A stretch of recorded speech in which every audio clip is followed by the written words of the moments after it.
Okay, this week we're talking about Kenny's 2002 article on building visual communication theory by borrowing from rhetoric. So we'll start with a definition of rhetoric. Rhetoric considers how people use symbols to alter perception, to reinforce and channel belief, to initiate and maintain action, as well as to foster or undermine a competing ideology, which is a concept we discussed way back at the beginning of class. So within this symbolic perspective, the creators of a visual image can call an audience into being. The creator can ask the audience to see themselves in a particular way in order to speak to the issue of social change and power. Within this symbolic perspective, then, understanding the intentions of the communicator is less important. Meaning is now the result of an audience's efforts as much as, if not more than, whoever created the message. So that's a concept you want to keep in mind as we keep going through these slides. So for example, we can see this idea about audience in the current national discourse around the logo and branding of the Washington Redskins. When the team was named in the 1930s, no one gave much thought to whether or not the term might offend anyone. But by the 1940s, the National Congress of American Indians was campaigning for the elimination of negative stereotyping of Native people in the media. Over the next few decades, that campaign began to include the naming of sports team mascots. As the public, think of the public as the audience, became more aware of how negative stereotypes can be reinforced by these kinds of images, the way a growing proportion of the audience interpreted the image began to change. For this portion of the audience, the intent of the creators and current owners of the image doesn't really matter. One thing I want you to think about for the activities you're going to do this week is, how does the elaboration likelihood model help explain this change in the way the audience interprets the meaning of the images? Okay, next, let's talk about identification, which is actively thinking about another person or group's perspective and finding common interests that will make persuasion possible. Identification is such an important element of persuasion. Think about what it feels like to be judged by someone or what it feels like not to trust someone. Are you likely to be persuaded by that person? Absolutely not. So let's think about how visual images might work to highlight common experiences. So obviously, a major source of visual images in our culture comes from movies. So a movie like Boys in the Hood tells rural residents and suburban residents who don't live in the city about the struggles of urban youth to find a sense of self-respect, how violence becomes attractive, and the challenges of breaking that cycle. And we can all find common ground in the idea of wanting to move forward or to do even better than our parents. That's where the common ground and identification aspect comes in. But remember that audience is key. These common visual rhetorical experiences can also be used to separate us, quote unquote, from them.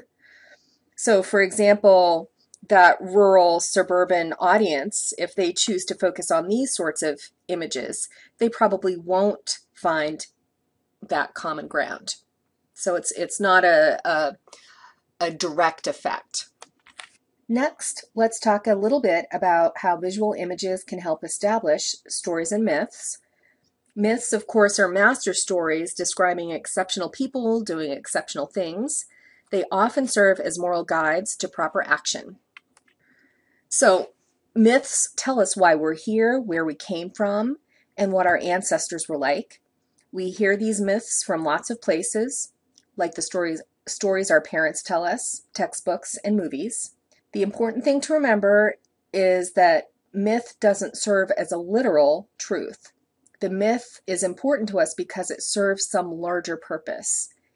It may encourage us to believe that settlers and native people worked harmoniously together, like the story of Pocahontas and John Smith. It may help teach us that we should be honest about the things we do, like the story that George Washington admitted he cut down the cherry tree. It doesn't matter that we can't be sure that the story is historically accurate. The story serves a larger purpose that's unrelated to historical accuracy. Visual images help cement the stories we tell ourselves. So images of the American West and cowboys and horses are central to many Americans' identities, and they help emphasize the story that we're adventurous and that we work hard. Images like this iconic Norman Rockwell picture help cement the idea that family has a central importance in our lives. Myths give us heroes to admire, like Rosa Parks. Of course, myths don't tell everyone's story, which is why it's so important that we spend some time thinking critically about how they operate on a cultural and ideological level. Next, let's talk about iconic images, which are widely known and well established. They document universal moments in the passage of time that take us to places we might otherwise not have experienced. Your article asks the question, can iconic visual images emotionally sway world opinion and force policymakers to respond? Let's take a look at some recent iconic images and see. Two of the most iconic photographs of the Vietnam era were of the Kent State shootings in 1970 and of a napalm attack in 1972. In this first photo, for which John Philo won a 1971 Pulitzer Prize, we see a young woman screaming over the body of Jeffrey Miller minutes after he was shot by the Ohio National Guard during a campus protest of the Vietnam War. This photograph came to represent the anti-war movement that was gaining strength in the early 1970s.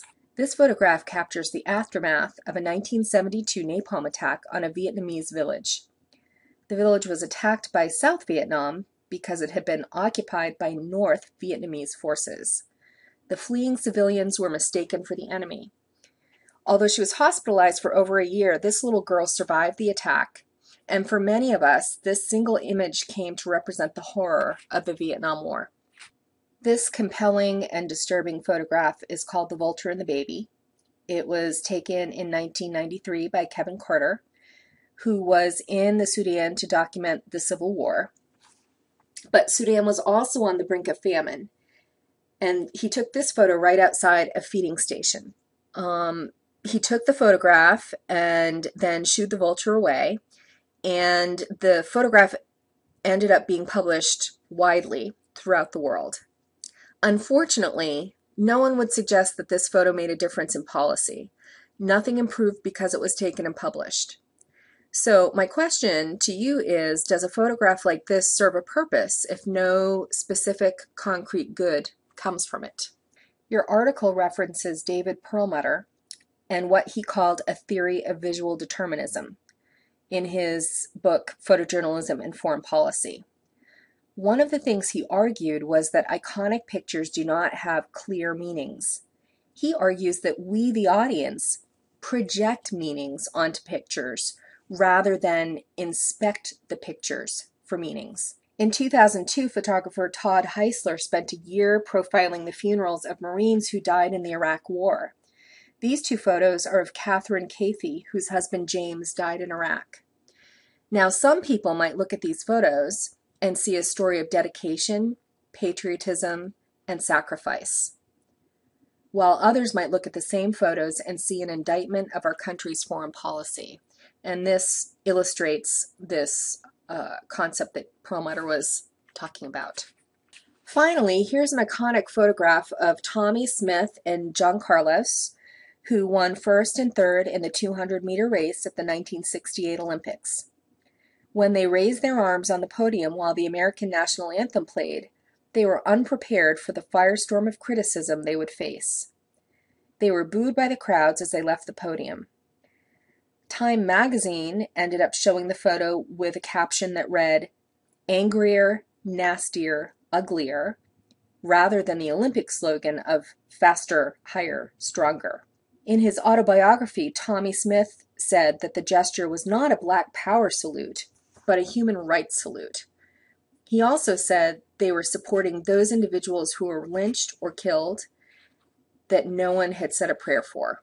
In your article, Kenny argues that images like these transcend the specifics of their immediate visual references and become what are called ideographs. Ideographs are symbols of a more universal concept or idea.